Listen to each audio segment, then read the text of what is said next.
using, because you've potentially read the title and or seen the thumbnail, but we're drinking this. Oh, what is it? I'm not actually really that sure. It's called Brooklyn Pilsner, a crisp lager by Brooklyn Brewery. This time it's a big bottle. This is a hefty bottle, not any of the small fry that we've been using. So I probably won't drink all of this in this video, but I want to try it. This isn't a craft beer. I've taken a bit of a break from doing some of those just because, well, at least for today, I just don't really feel like doing a craft one. So I bought a couple of like more branded, I guess, like more recognised, but still ones that I've not tried. So I've never had this one. I've got another one which I can't remember, but that's good, I guess. It'll be a surprise for me. But today we're trying this one, the Brooklyn beer. So, anything that we should know about it? There's not really much of a description on it here. It's the top of the lid, or the cap. It was in the freezer section, so it's nice and cool. I only bought this about an hour or so ago, maybe 2. So it's still pretty cold because it's been in my bag. Yeah, alright, it's 4.6%. It's a 660 milliliter bottle. Don't know what that is in Imperial, but there we go. So let's get it open and try it. Right off the bat, just smells like a really nice lager. I've missed having lager. I've been having a lot of ales and other things, but not too many lagers. And I think not too many lagers, but I've been having mostly ales and stuff, and only had like one, I think, as a drink review. But here we go. The best bit.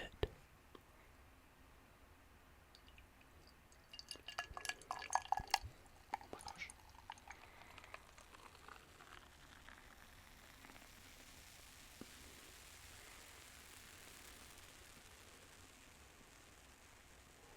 There we go. Nice. So here we go. This is the Brooklyn Brewery, Brooklyn Pilsner lager. So let's look at it first.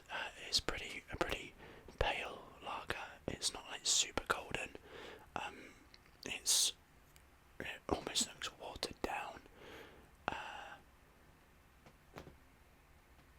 I would call it more of like, yeah, I guess like blonde. Is that really what the word would be? Not really sure, but on the camera it looks a little bit more like golden. But if I hold it a little bit away, no, it doesn't really help. It looks a lot more saturated on the camera than it is in real life. But let's have a taste. Smell. It smells like a premium lager, really. You can smell the hops. There's something else there. Almost like a slight citrusness. I don't know what that would be. Maybe it's just the barley. It doesn't say it has anything else in it. Yeah. No, not that I can see. Interesting. Anyway, let's take a taste.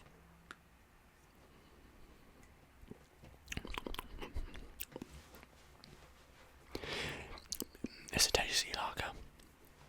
I can already tell it's not like my favourite at the moment.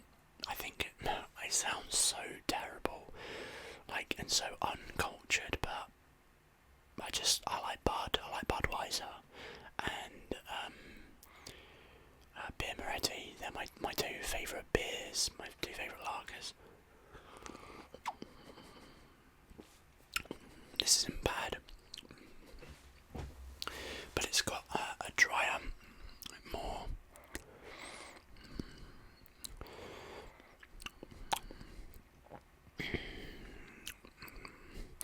I'm trying to think of a way to describe it. It's got a more aromatic back to this than I would expect of something like some of the other beers. But I guess that makes it taste a little bit like a level above, which is fine, but I'm just not always in the mood for a taste like this. But today, I'm happy with that.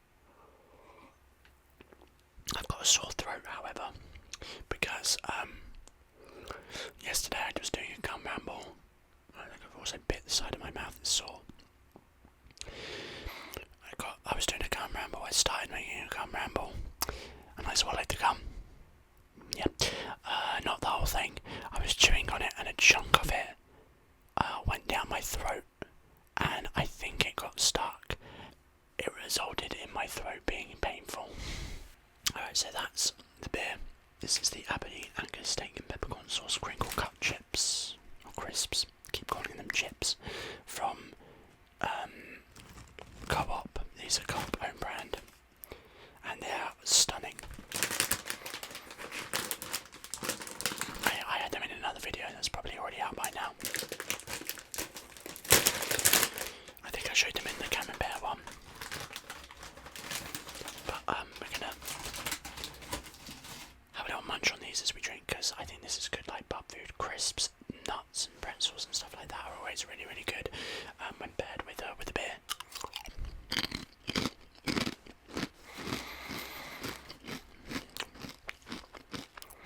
Very nice.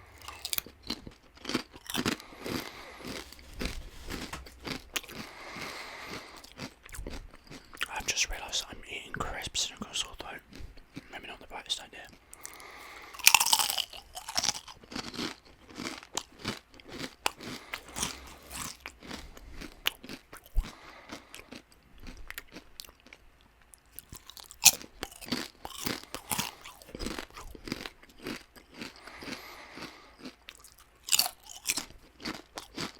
One more.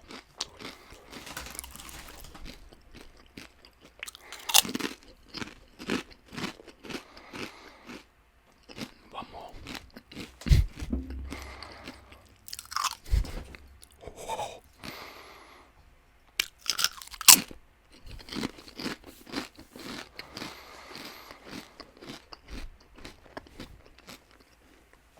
If you are in the UK and you have a Co-op near you, you need to go and check to see if they have these crisps.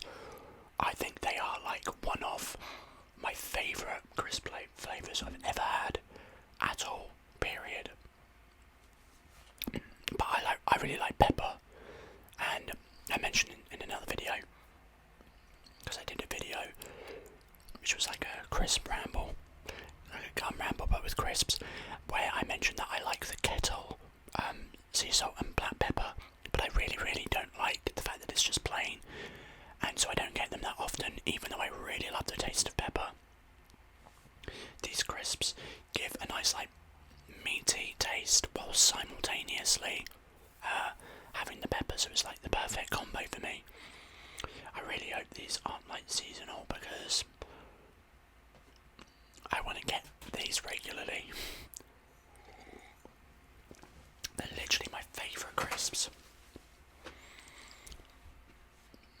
So good, I'm going to have another one. Oh, it's a big, gonna break that one up a little bit. I don't really like when crisps are like big, like massive chunks. I like to crunch them down a little bit. Yes, I do that. Don't at me in the comments.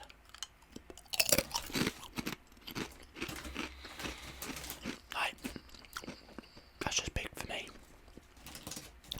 It's too big, I can't fit it in.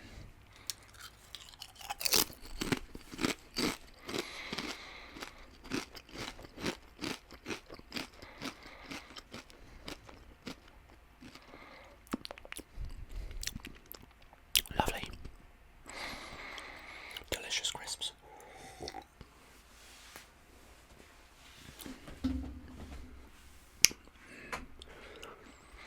Yeah, I do like this beer. It is nice.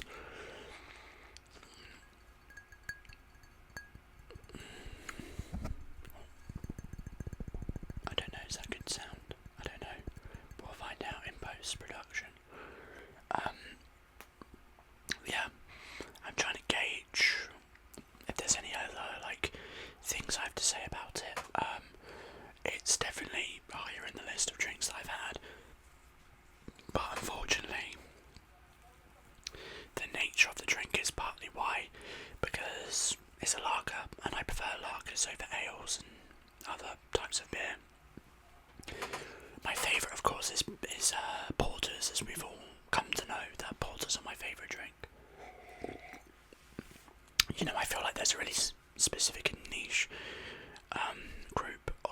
my subscribers that actually watch the drink review videos. They're so hit and miss. Some of them like get really popular. My very first drink review is like one of my most popular videos, at least, you know, at the time of recording. But then some just like are buried. They get like maybe 20, 40, and then not much else. So I don't know. Maybe there's a few people that like them. But yeah, it's hard to gauge if it's like a really popular, you know, I don't really know the word I'm looking for, like type of video series, maybe, I guess you could call it, or not. I don't know whether or not it is. What I can say is not a lot of people do like drink review ASMR or drunk ASMRs. I think there's a guy called Slip Into ASMR or something like that I've been watching a lot lately. He does like drink reviews and goes into gum rambles. It's what inspired me to do one, where I did like an energy drink one a while back.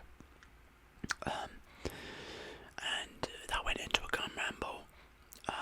And I've been wanting to do a few more like that, but I don't want to do it with alcohol. I want to do it with like soft drinks. And I just haven't got around to doing those, at least as I'm recording this. So yeah, he does like regular drink review stuff in that sense, but other than that, I don't really see anyone else doing it. Occasionally ASMR, the ASMR bro. But yeah, not a great deal of like drink reviews and trying new drinks and stuff. But maybe I just don't have that.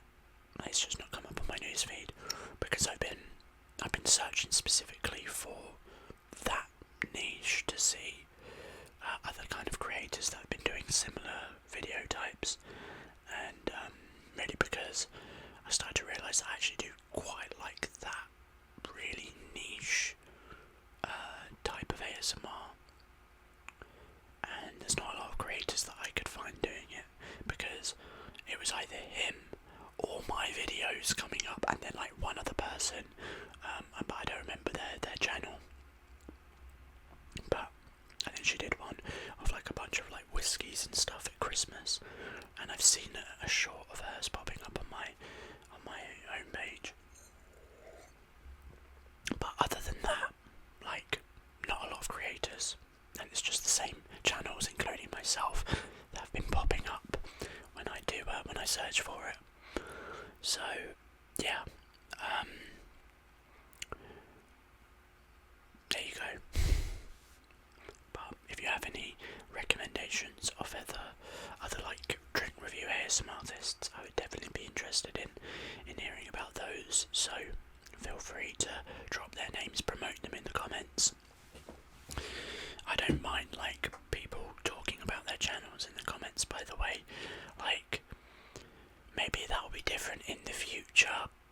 I don't know. I'm not really bothered about that, you know, because when you're small and you want to make like your channel bigger, you gotta grind. So I feel it. I feel the grind, and at the end of the day, I would like to be, you know, bigger. It's not out of like necessarily a greed thing, but I kind of like the idea of being able to help out other channels as well. You know, I don't know, maybe I'll never get to that position. Only time will tell. But I certainly hope I will never be that kind of person that if a smaller channel wants to collaborate on something and they have much viewership than I do, like, why would I don't want to be that person that's like, oh, they don't have X amount of subscribers, therefore I don't want to deal with them. I never want to be that person. It's just sad, honestly, because the only thing you're thinking of is like, what do I get out of it? And it's not all about like cross-platform, or like not like a game platform, but like cross-sing, like using your platform to help someone else and them getting their subscribers to come to you. Sometimes it's just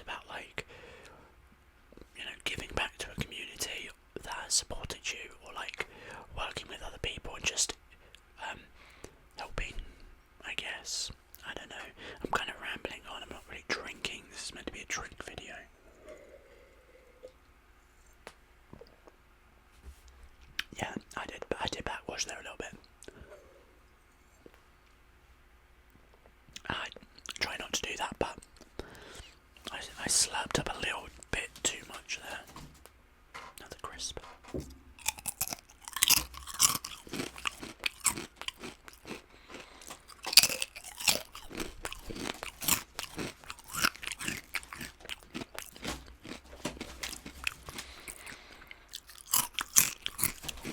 They are so good.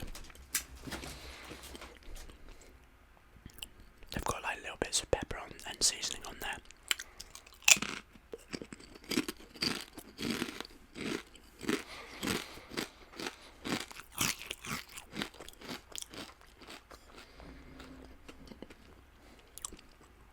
There's still half a bottle left, but like I said, I probably won't finish it all in this video.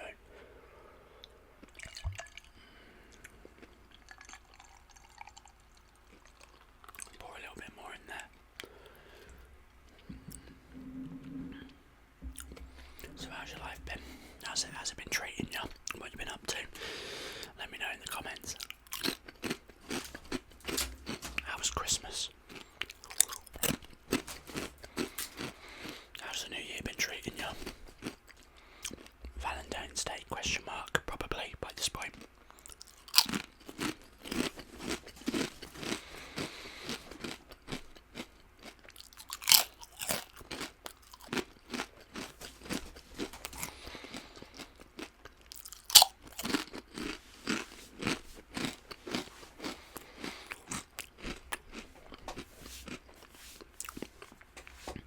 I really hope you've been having a good year so far.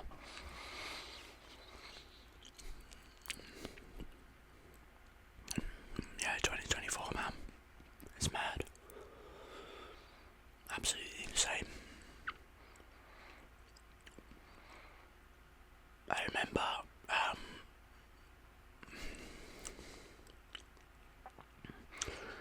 the thing about like the Zack and Cody, for those of you that know what I'm talking about here, the Zack and Cody episode about what was it like? Was it December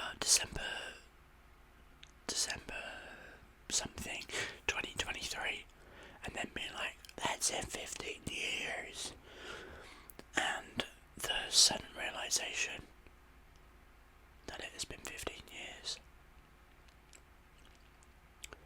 This is such an interesting time to be alive, you know, which sounds like a segue, a completely unrelated statement, but it is related, because unlike many of the older generations, we, at least my generation,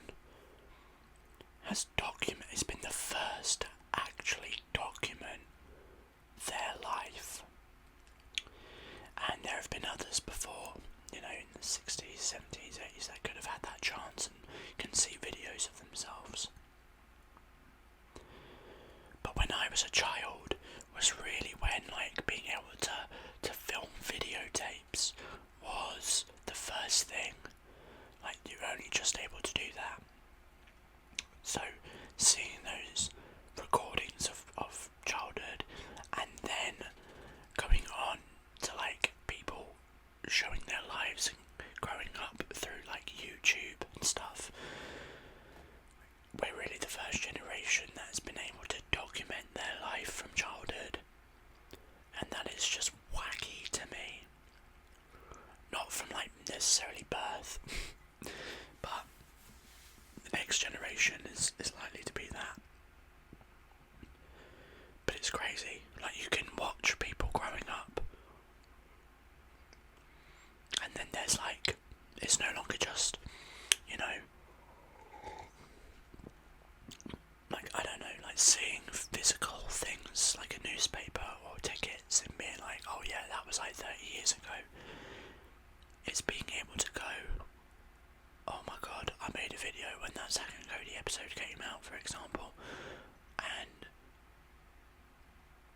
going back and realising how much time has actually passed. Maybe I'm not making too much sense here. I remember a time when you couldn't find a video on YouTube that was more than like 5 years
was a point during me watching these videos where I went, I wonder if there's like videos of that. I want to see like a video of what the solar system looked like, just to see what it looked like in sport, rather than booting it up and trying to find it myself. Just go and watch a YouTube video. And I clicked on it, and I searched it.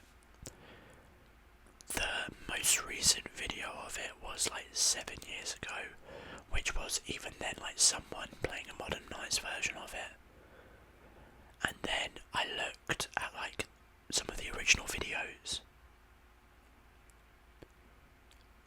15 to 17 years ago.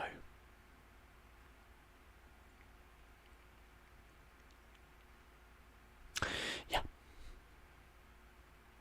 If there are 2 digits in the number of a YouTube video, or in like the age of a YouTube video, we don't fuck with that. I don't like that, because that makes me feel very old, and that's what this was. Looking at the quality of the video, it's just amusing, especially looking at like old YouTube videos, that being an example, because the aspect ratio was like shit.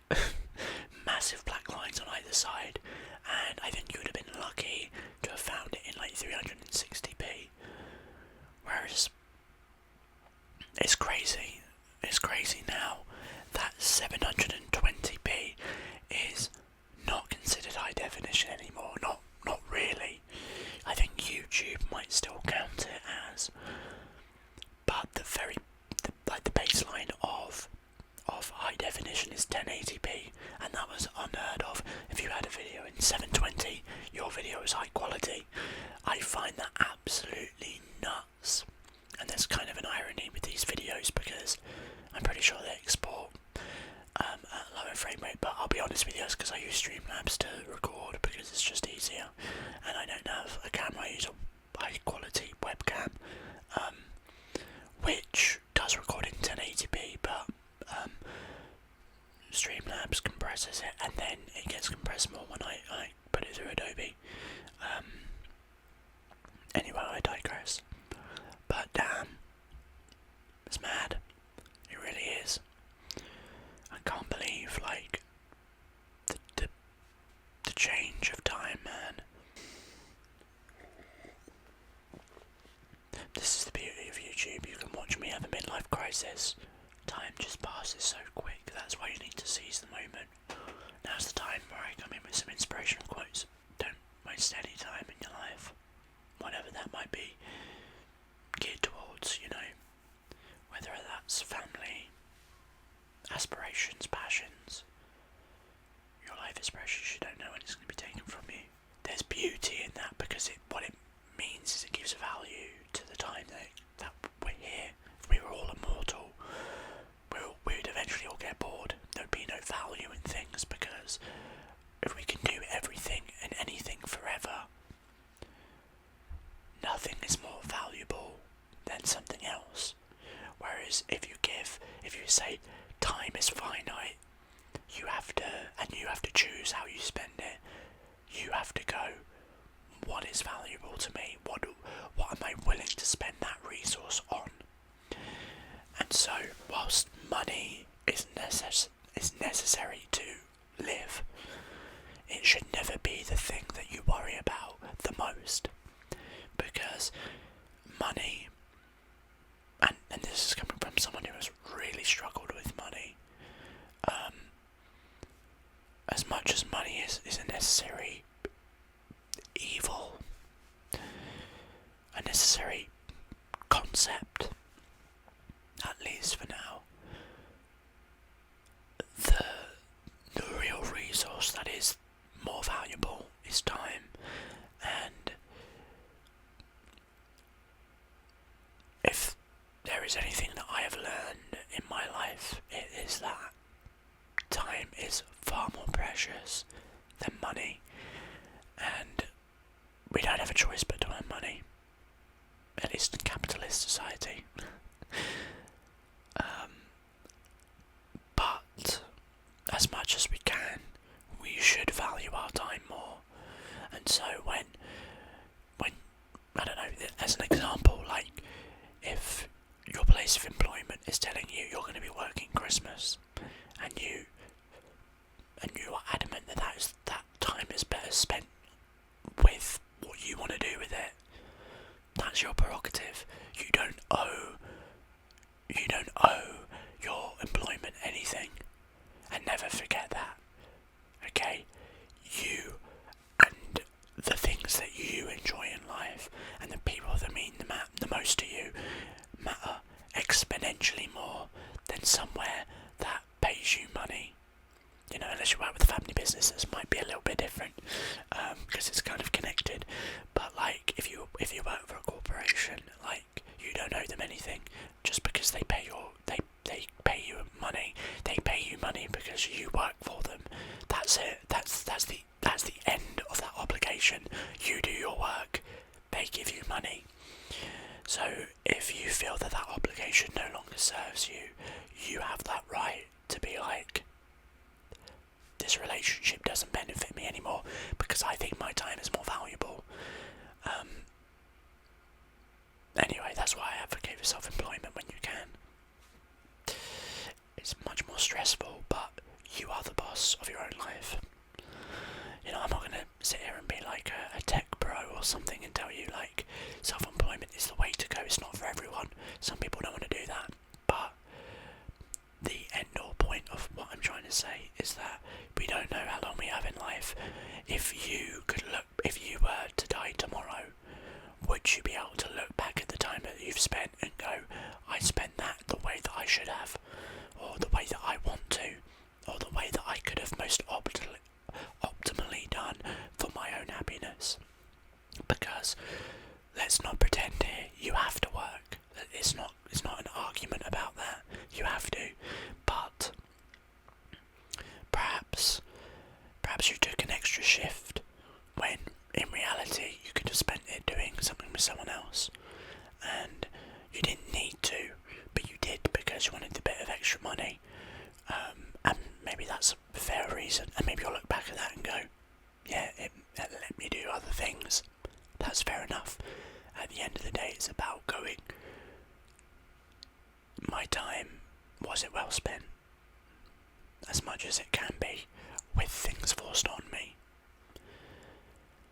And that's my big old fucking TED talk.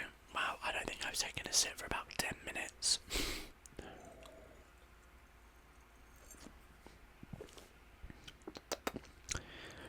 This was a drink review, wasn't it? The Brooklyn Pilsner.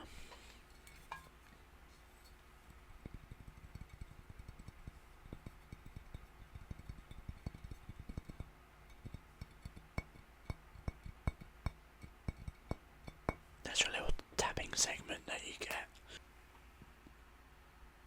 There you go. It is actually really nice, I have to say. Yeah. This is a bit of a longer video. That's okay though, this will be a little special. You know, I don't often make like super long videos, not intentionally, other than some of the specials.